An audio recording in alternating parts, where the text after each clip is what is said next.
Hi guys, welcome back to Real Surreal. This is gonna be our last video for a while because the semester is ending.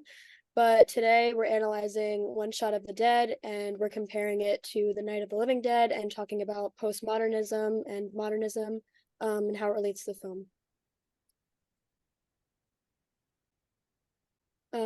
Lex, you have to say your name. You have to say your name.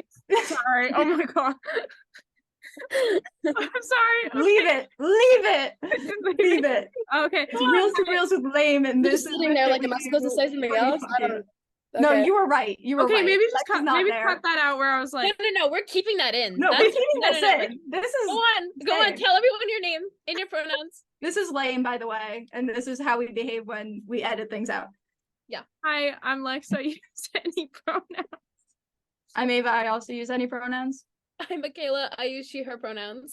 I'm Esther and I also use she, her pronouns. So, sorry. It's a plane. There's a very loud airplane going by. Very loud. Sorry, just give 1 second.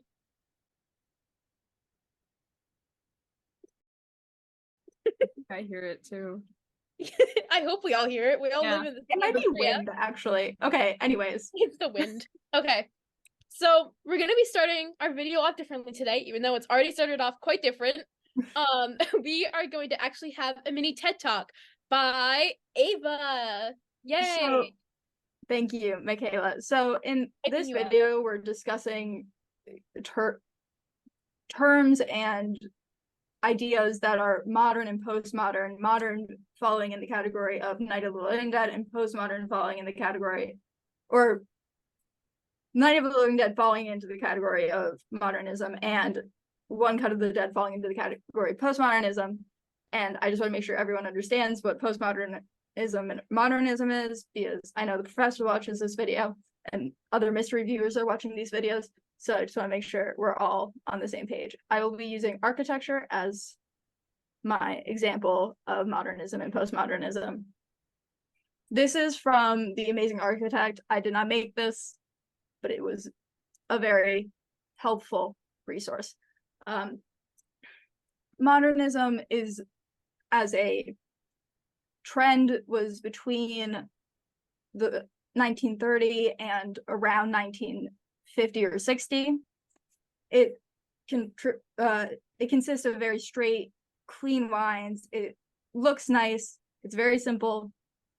But it's very different than what has existed prior to 1930s. This is the first ever example of modernism in architecture. It's very nice. It's very clean. And it does things that make living in the space better. And modernism does new things, makes it using clever techniques to make it entertaining or fun to see. Some other examples are Frank Lloyd Wright as an architect who does Falling Water, which is, again, very clean lines. You get a lot of that style. Glass skyscrapers are an example of modernism. And then this building's also just really cool, and that I'd share it. And then we get to 1964, and you get the house everyone hates. This makes a lot of people angry. It's a very controversial house. It's technically symmetrical, and this is our first example of postmodernism. And it's doing a lot of the things modernism did, but instead of taking a moment and being like, how can I make this look good? It feels like they're like, how could I make people hate this space? I don't think that was their idea or their intention, but it's like very starkly, it has like the stark difference between the clean lines, enjoying it. It's something that you enjoy looking at in modernism, which I think Night of the Living Dead does. Like, you enjoy watching it. And honestly, I enjoy the postmodern film we watched of One Cut of the Dead, but there's more jarring aspects to it. It doesn't quite look the way you expect it to look. There's just a lot of things going on. This is another example of postmodernism. is a children's museum, so it kind of makes more sense to do these weird things. I have a little quote from an old professor of mine, that is, less is more, less is a bore, regarding postmodernism, which I think is a very good quote. And it's more of a both and, not either or situation with postmodernism, which I think is a really interesting concept. These are just some other examples of postmodernism. It can look good. Like, I think One Cut of the Living Dead is a very good example of postmodernism, but it can also look bad. And I think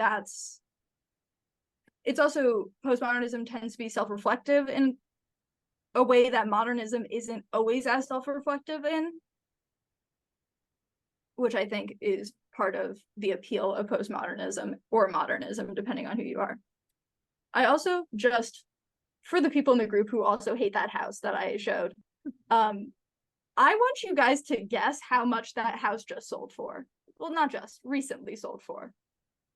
$1 million. If it's it's gonna be over $1 million, and I'm gonna cry about that because it should not be worth over $1 million. I would say like 3. I'll say 5 just to be over the top. It was 1.75 Okay. million, which is too much for a house that makes everyone who looks at it angry. I know. But The person who bought that house hates humanity and wants people to be upset in life. yeah, for sure. But that kind of ends my thoughts on modernism and postmodernism, and I think it is a good segue into, especially the less is more, less is a bore, and the both and instead of either or. Okay. Yeah, sure. I'm gonna start talking about One Cut of the Dead. So actually, before I get into that, we're gonna be talking about Night of the Living Dead, which we already did a video on, so I'm not gonna get too much into that. If you haven't watched it for some reason and you're not the professor, you can go back to our YouTube channel and watch that. So I'm gonna get into One Cut of the Dead. This was released in 2017 in Japan. The director is Shin'ichirô Ueda. And so I'm reading part of the film synopsis, but I just want to say as a disclaimer, if you have not watched this movie, do not watch this video. It is best to go into it blind for like a lot of reasons. So just if for some reason you're watching this, I'm like, oh, I haven't watched it, just stop now. That's okay. And then come back to watch it, then come back to our video. Yes. So this is about how things go badly for a hack director and film crew shooting a low-budget zombie film in an abandoned World War II Japanese facility when they are attacked by real zombies. So that's the premise of the movie within the movie. This is like, in the last part of the film is more so about like how this like live like broadcast was made, and like the behind the scenes of it. So it's very like, it's different from a lot of zombie movies in that sense. And I guess we can segue into how it could be postmodern and like comparing it. If anyone has anything they want to start off with. I think the most obvious thing to start off with it being postmodern is how self-reflexive it is. It ends, I know a lot of people in like the movie that you think is the movie ends. And everyone is like, wait, is it over? Are we done? Can we leave? And then the moment that it cuts to the filming of the commercial, which it happens directly after the ending of the movie, within the movie, which is really hard to explain. It's so self-reflexive in the idea of showing the filming process of the movie.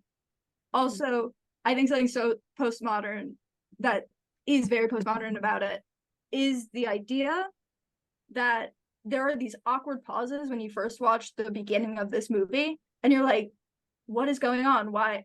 This is not how any normal human being would be acting in this situation.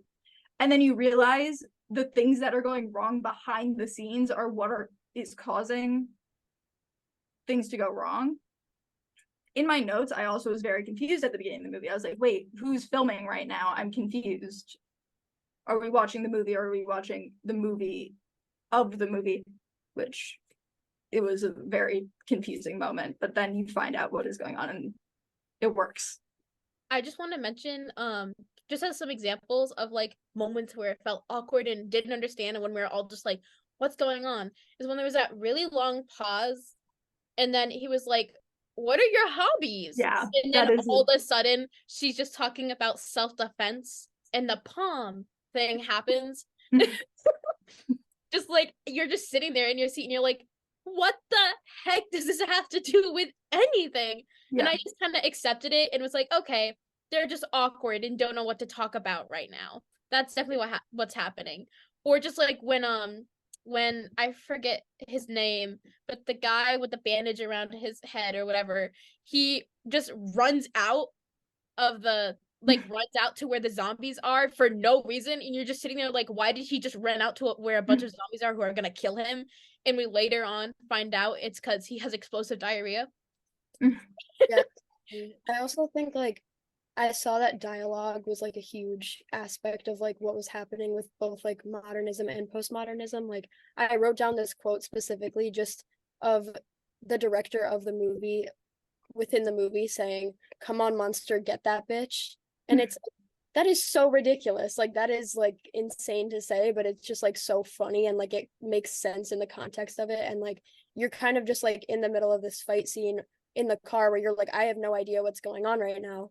And like I saw a lot of little moments like that where it would be like really funny dialogue or like a really funny like almost like ridiculous move that would just be like, you know, like when they kept when the like person that was holding the camera's understudy ended up like picking up the camera and the zombie was like behind them, and then she would The just zombie helped her up.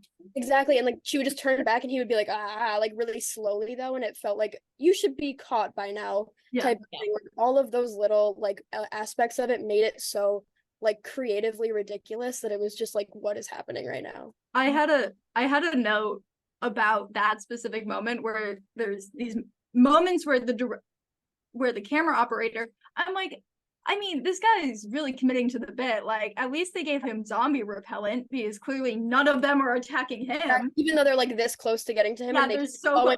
At one point, like the zombie helps the camera operator up, and you're like, what are you doing? And like another amazing part is when the camera operator is chasing after them to catch up with them and just casually just wipes the blood off the screen off the camera as it's just running. Like it's just an example, like postmodernism, like Professor Mann said earlier today, they like to take non-diegetic aspects and then put them into the movie. And that was a point where something I can't speak. Non-diegetic. Thank you. It was an aspect where they used a camera, which often you wouldn't see in the film, and then they just used it to their advantage to make this more comedic. I also, sorry, we forgot to mention this earlier, and I just want to say it now. The reason we're not referring to the characters as their names is because none of us feel confident in the pronunciation. Yeah. And given the fact we mispronounced the director in last week's video's name wrong 3 different ways, we don't want to butcher these people's names. We know who they are, and we'll give the best description we can of who they are in the film, but I just want to clarify where we're not saying specific names. That's it.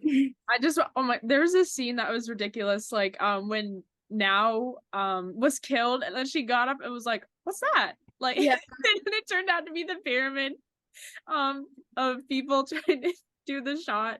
I thought that was so, looking back, it is so funny now.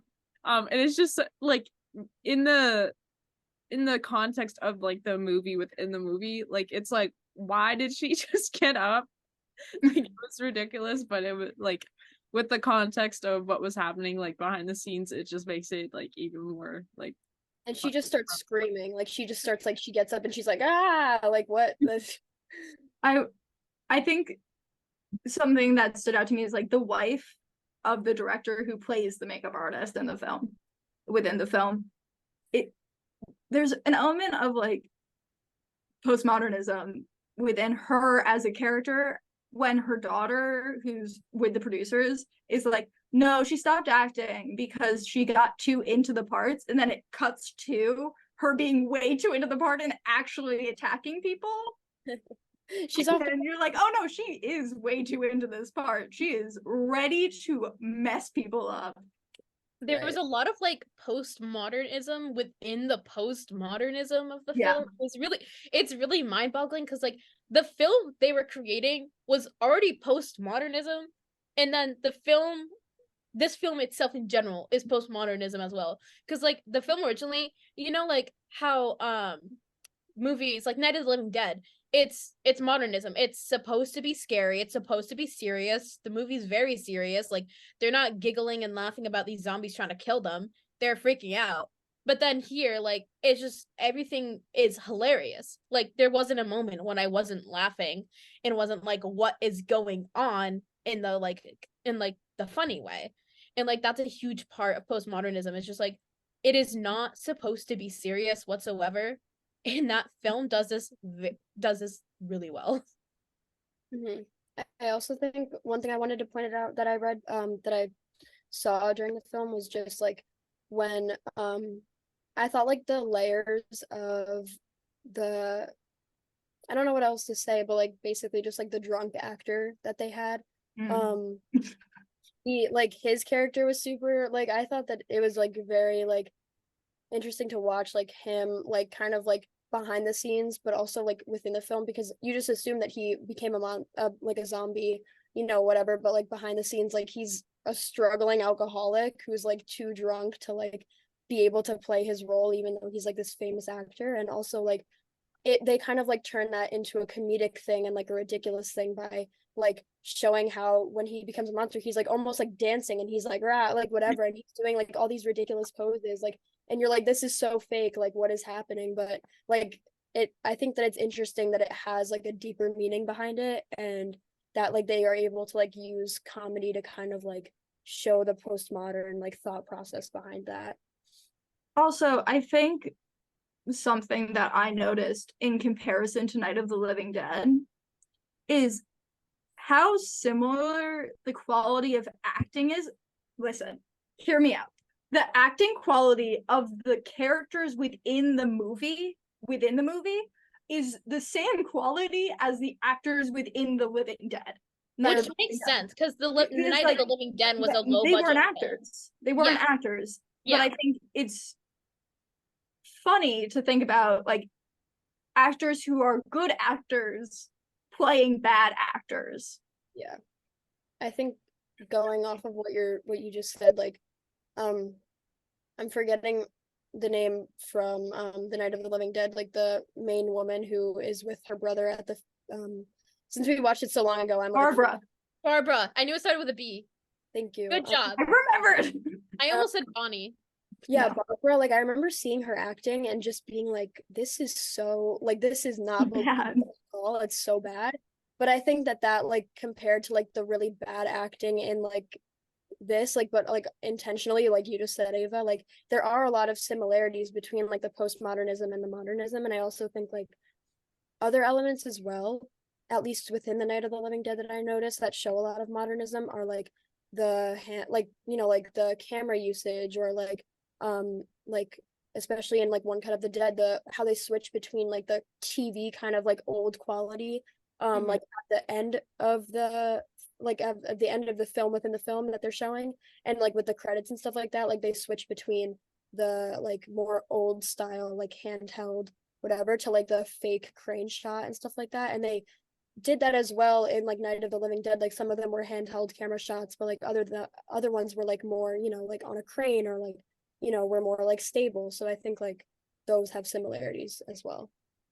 I think also this is more of a niche thing to point out, but as somebody who just recently started watching a K-drama because I got really bored, there's like actors in, obviously all actors everywhere have these rules in their contract that they cannot break, and the female actress who's not the director's wife, who plays the main girl in the movie, within the movie, says my agency won't let vomit get on me.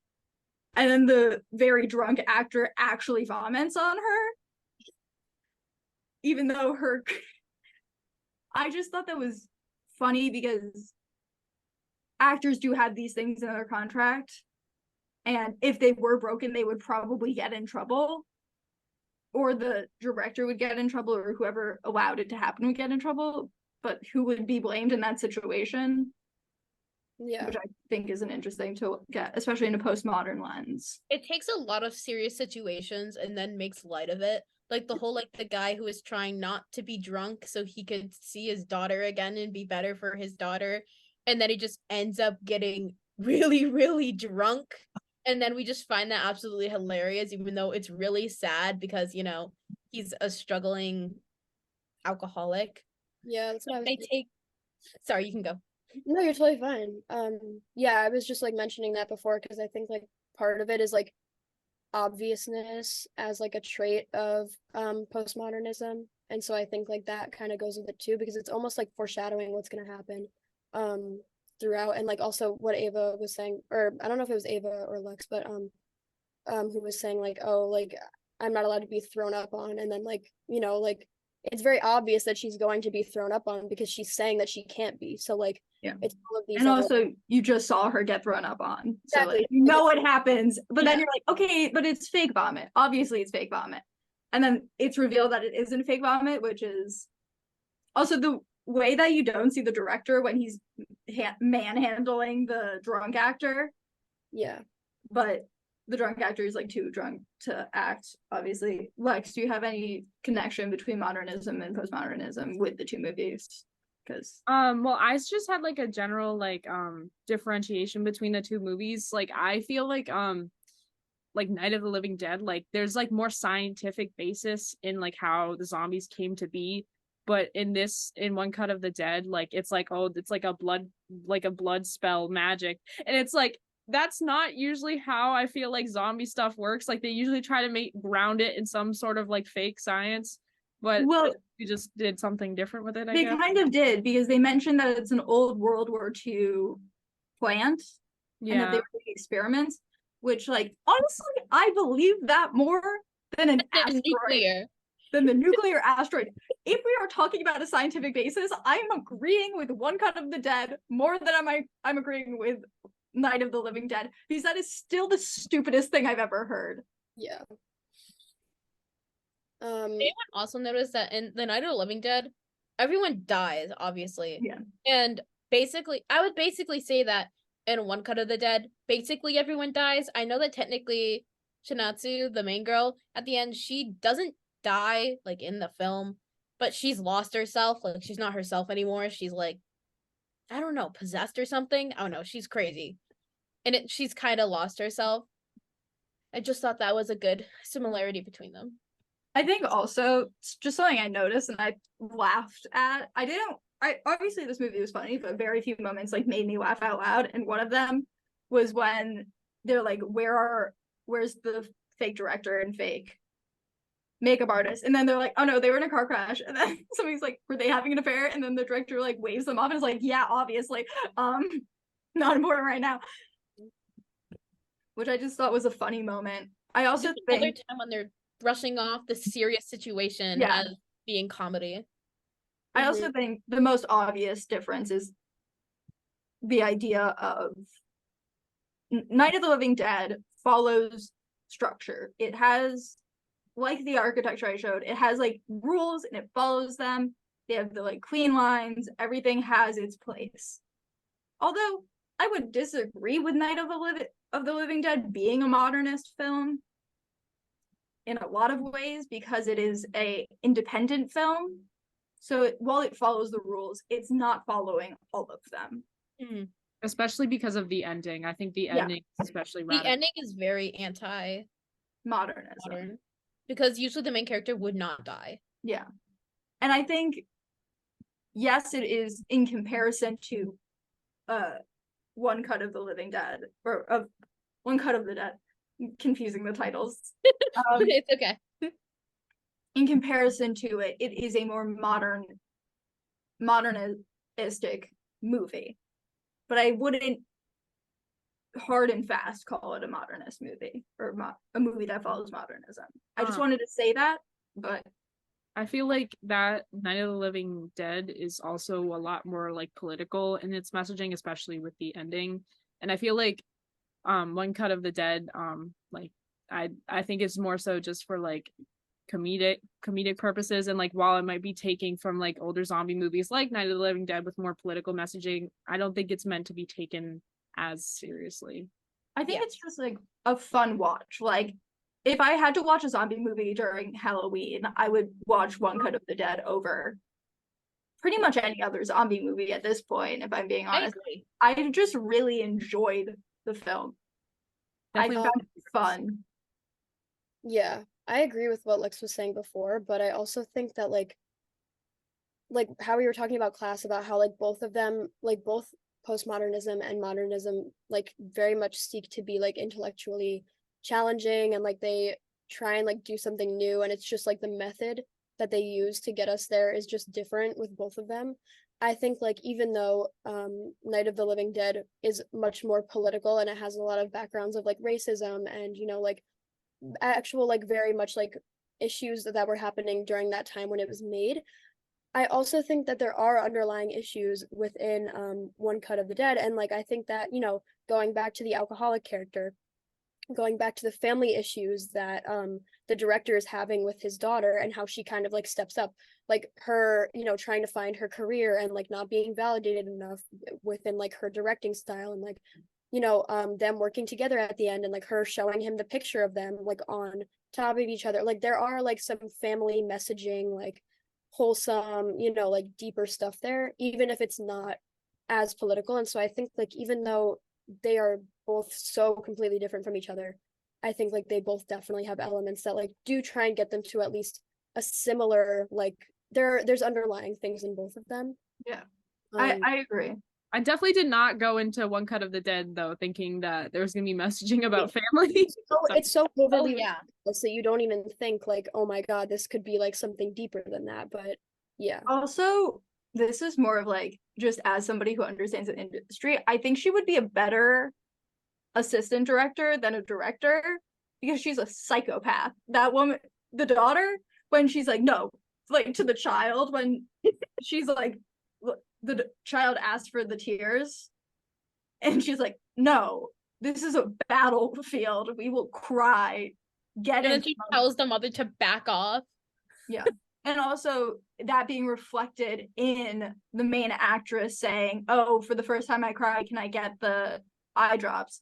But then the director yells at her so bad. The director who then plays the director yells at her so bad that she actually starts crying. I mean, she gets the drops, but she's clearly more emotionally distressed than when the fake director was yelling at her, because Yeah. he wasn't a very good actor, in my opinion. Fake actor.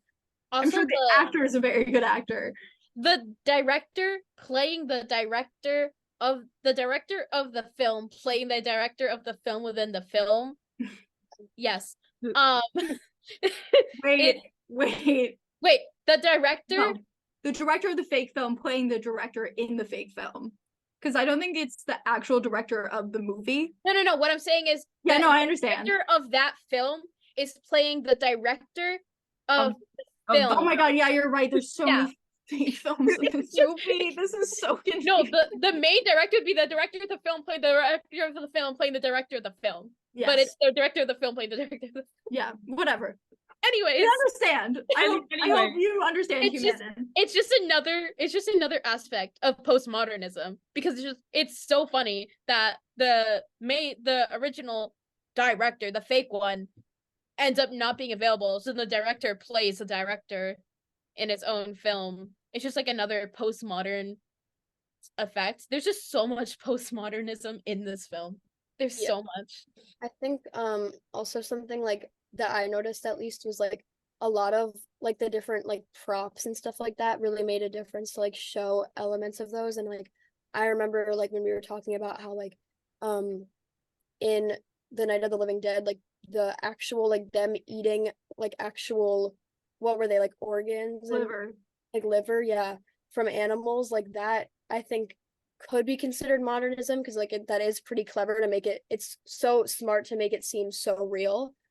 Do I think it's also like insanely ridiculous to make people eat that to get such a real shot? Yes, but like I also think that like because of the fact that like you can't have postmodernism without modernism first, like I think that like those elements might have inspired like later movies such as this to like harp on those elements that are like, we want this to be so real, and like we want this to be like clever and like to be smart, and like I was questioning during the movie, like, this is crazy, like how are they getting this to look so real? Like it actually is a real body part though, so like I feel like stuff like that also can go with it. Yeah, I agree. Also, just like one thing I want to point out that is so irrelevant to this discussion, but was my favorite thing that happened in this entire film was the assistant camera operator eating shit repeatedly. Like, she was trying her best and then just kept falling. Bam. Yeah. I also, if you want to get like really postmodern about this, when the credits were rolling, they had the the filming of the filming. Did anyone else catch that? Like there was like a lot going, there was like two people running, like it's a lot of things happening, but in the credits having that being shown, I think was a very creative postmodern approach of, oh, don't forget this is also being filmed a fifth time. It feels like it's probably not the fifth time, but I'm gonna say it because I know it's probably there's a lot of like being filmed, like especially like at the start, not at the start of the film, but the second part of the start, when there's the third act. The third act, yes. The third act, when they start filming the fake film, and then you can see them filming the fake film, but then you can also see the cameras filming the fake film. Yeah. That's very long. The other camera who's filming that. And it's just like, somebody asked me to describe this film to them, and I'm like, I honestly, even if I wanted to, which I didn't, because I was like, you should just watch it, I don't think I could accurately get across to you what happens. Yeah. Like, if somebody watches video, if you did not listen and you continue to watch this video anyways, you'd be so lost. You'd be like, what are you talking about? I think like that's what like you were talking about, Michaela, earlier. Like the structure is so important in this film, because it really makes it like, if this wasn't structured the way that it was, everybody would be so confused. And like you're already confused because halfway through you're like, the credits are rolling, what? But like using structure as a postmodernist technique is like such a huge part throughout this, and I think like that is such like a unique way to like do, like I've never seen a film like this, so like the fact that they are putting so many, like a film within a film within a film within, like it just keeps going, and it literally never ends. Like it's crazy.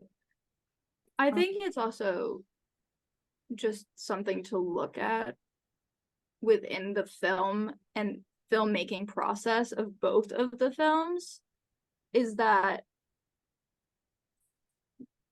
we know that the actors within the movie of One Cut of the Dead probably have very successful careers post this film, but the people from Night of the Living Dead don't have successful careers after that film, which I think in a way kind of emulates modernism and postmodernism, because postmodernism is technically still happening. We're still living in a postmodern world, but modernism kind of died. No one works in a modern way anymore, which is dumb. Unrelated, modern not being the current time we are in, and the current time we are in being contemporary, pisses me off. Besides the point. Side rant. I think Lex was gonna say something. I just wanted to say like something I thought that was also something I saw that was like ridiculous. Like even in like the menu of like the film and like the credits, like the happy music playing, I was like, yeah, a zombie movie? Why is there like happy, like upbeat music playing? And I guess like by the end of the film, like when like everything comes to like full circle and like the movie comes together and like the ending is happy, like it makes sense then. But like when like we were in the screening and like the menu was playing like this happy music, I was like, That also scared the shit out of me. Like, it was so loud and so sudden, and you're like, what? The music, like I noticed that when they would be running, it would pick back up again, but it would just stop randomly. Like the dramatic music would just like pick up at random times, and I'd be like, "Oh, okay, so we're running again." And so like, yeah, I think music like The music in this film was done very well. And again, going back to just somebody who's watched like 1 or 2 K-dramas, they do that in K-dramas. So I think it's a very Japanese, Korean, like that, like Asian vibe of like how they film, of like adding random sound effects to random moments to emphasize, especially when the sound effects used in the second act, when it's like pre-production of the film, when like something goes wrong, there's like these like small sound effects. I'm not going to be able to pick a specific moment, but I hope you understand what I'm talking about, where there's just like, No, I know what you're talking about. yeah, I'm not going to find a specific example right now. Yeah, Sorry. it's okay. We should move on to the trivia soon. Also, If do we have a yeah. sorry, can we pause for a second so I can ask a question? Yeah. Yeah. Do we have a final question? Because we don't have a final question right now. I can ask, what would you do if Like, what role would you? Oh, sorry. Go ahead. I was gonna say, what role would you fill in the production team? Oh yeah, that's a good question. Okay. Like, who would you be? Yeah. Like, cast yourself in one of these roles. Okay. Yeah. Sorry. We can go to trivia now. I just wanted to make sure we had that before we were done. Do we want I to go just want to into mention one more thing. Well, two more things. I just want to mention my two favorite parts of the film.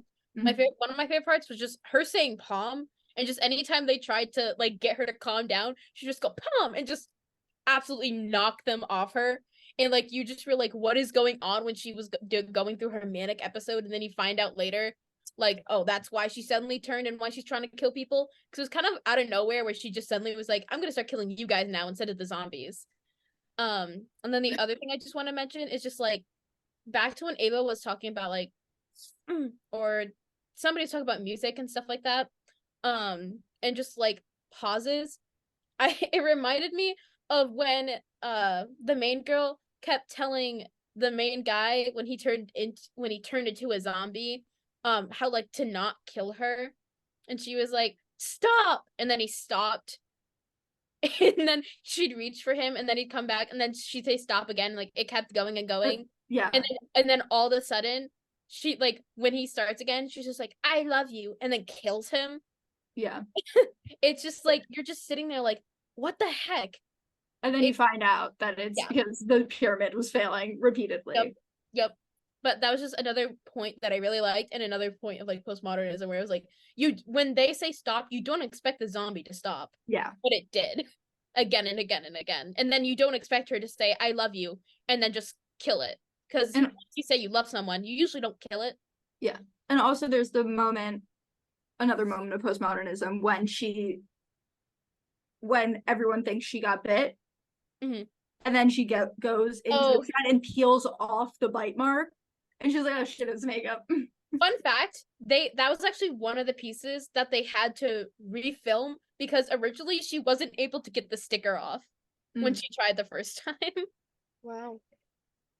Okay, should we transition to trivia? Yeah. So all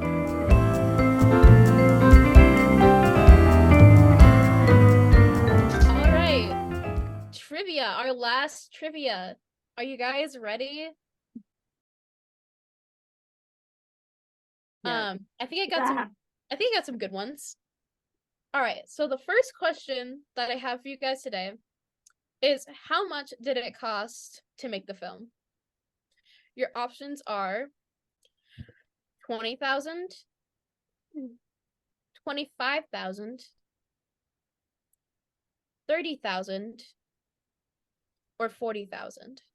It has to be 40,000. There's too many components going on in this film. I'm gonna go with 30,000. I'm gonna go with 30, yeah. It was actually $25,000. I don't believe that fact. I didn't. Are you gonna fact check me? No, but I just like there's so many components going on in that film. Oh yeah. I mean, I guess it's didn't only believe it really either. 2 locations, but like still. Yeah, it only cost them $25,000. Like that's crazy. Okay. And then the next one is, what was the gross of the movie? So like how much did it end up making? Your options are 15 million, 20 million, 27 million, or 32 million. We'd be optimistic and go 32. What was the second option? It was 20 something? I'm gonna say it was 20. Yeah. No. That was the last one. I can't remember. Sorry, Okay, it's clearly not that one. no, I'm so sorry. I'm going Why off didn't you have this written down? because I had my document and now I can't find it. Okay, fine, whatever. I'm going off memory. I'm gonna say You'd be 20. glad that I remember this. I'm gonna say 20. Okay. It was actually 27 million. It made 27 That million. was the second option. That was okay, then you get it. But, I don't know. Then you do get it. I know Yeah. the first one was 15. Dumb. Sorry. Anyways. Sorry, I lost my document. No, it's fine. I Again. feel like it's like one of those films that definitely made more after it was released. Oh yeah, Yeah. no, it did. It did. But no, it went from it cost 25,000 to make, and then it made 27 million, which is crazy.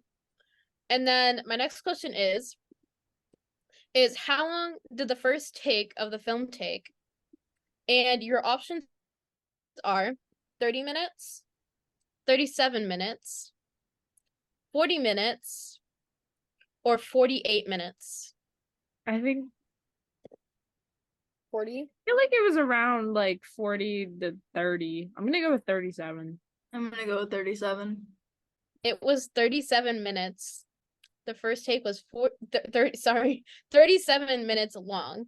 Act 1 was 37 minutes long. Yeah, that is crazy. But because it take.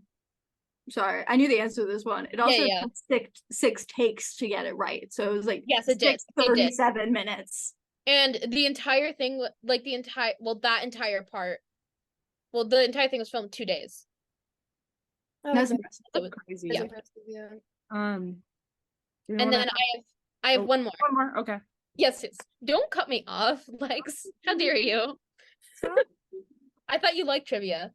Anyways, so when translating the original title of this film from Japanese to English, it has a different translation than One Cut of the Dead. So, your options are... Actually, let's cut out that one, because I don't have Because my you don't have the document anymore, so you I can't don't have remember my what you document, said. so I can't remember. Okay. I'm sorry, guys. Trivia do you went want- so bad. You're fine. Do you want me I'm to? so sorry. Do you want me to ask the question? Like the final one. Yeah, Yes, but just for fun fact, it was Don't Stop Shooting. That was the original. Cool. that makes sense. I'm very sorry, but my document went missing and deleted itself, and I didn't know that until when we got to trivia. Okay, we love you. I'm so sorry. Lex, do you thumbs up? Yeah, Wait, I it's need not- it. I Wait, need it. hold on. Why isn't Sometimes it if you do working? two, it does that. I was at a guest lecture yesterday, like in one of my Did you do classes. it? No, the lady was able to do it. I was like, I was so happy. Okay, sorry. Why Last isn't it question. working for me? I need comfort. I need the thumbs up comfort right now.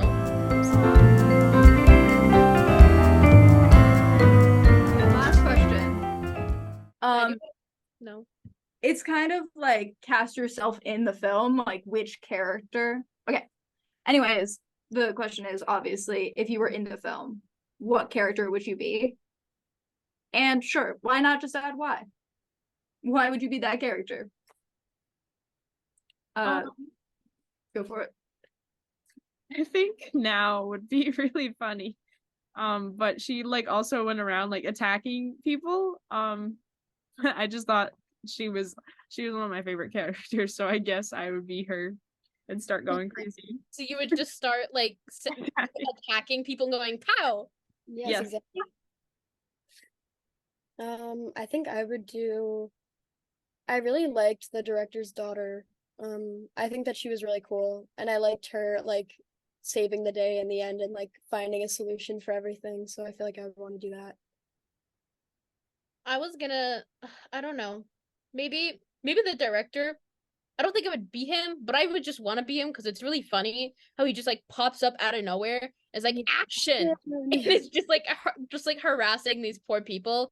That's not who I am, but I think it would just be fun to be in that position. I feel like I would either be the director because I don't know how to say no when something's going wrong. Like if there's a solution, like in the way of like the fake director got in the car accident, he was like, okay, I'll both direct this film and play the director because I don't know how to say no to things.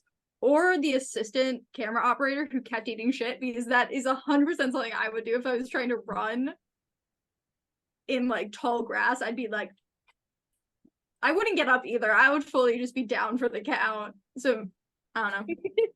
Humanin, who would you be? Yeah. Good to know. Facts. Well, so that closes up our last episode of Reels to Reels with L.A.M.E. I've had a blast. I don't know about you guys, but I've really enjoyed it. Have Fun. to. I had a lot of fun. Maybe we could continue doing them at some point. I was about to say maybe it's Maybe not during the last. summer when we're not in classes, we can watch movies and talk about them in a not academic way. Yes. Oh, we won't be graded. We will be graded and we will just be saying interesting. You can say interesting entire as much as time. you want. We'll Yep. just keep saying Or interesting, throughout the interesting, film. interesting. Yeah. Throughout the film. Don't yeah. edit these out. These stay in. These interesting stay in. Oh yeah, these will stay in. Also, keep an eye out. We might post a blooper video, or the bloopers will be at the end of this video. Who knows? We haven't edited it yet. Oh wait, let me add another one. Time period. Sorry, I just need to add that What is one. another good one? Oh.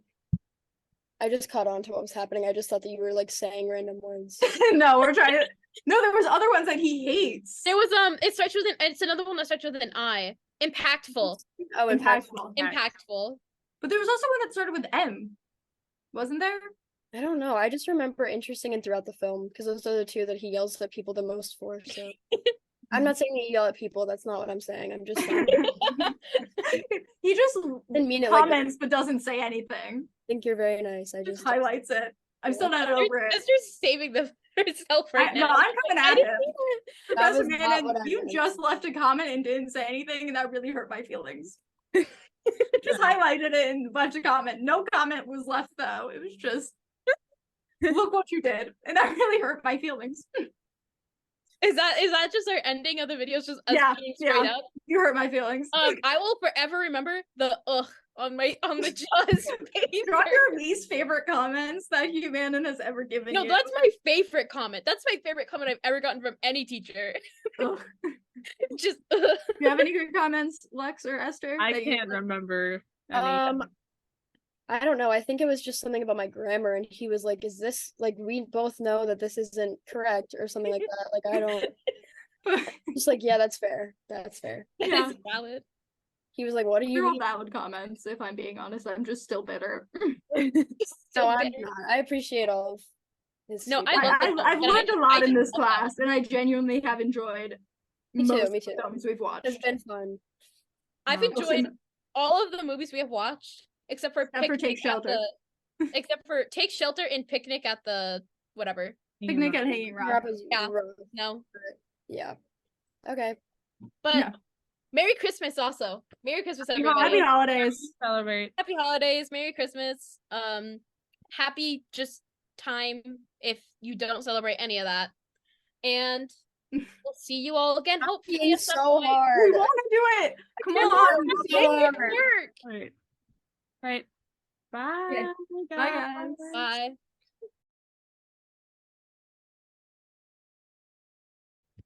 I'll have to edit in at the end. I'll take an edit of Lex successfully doing it in one of the Yeah. other Just videos. put it over Lex currently.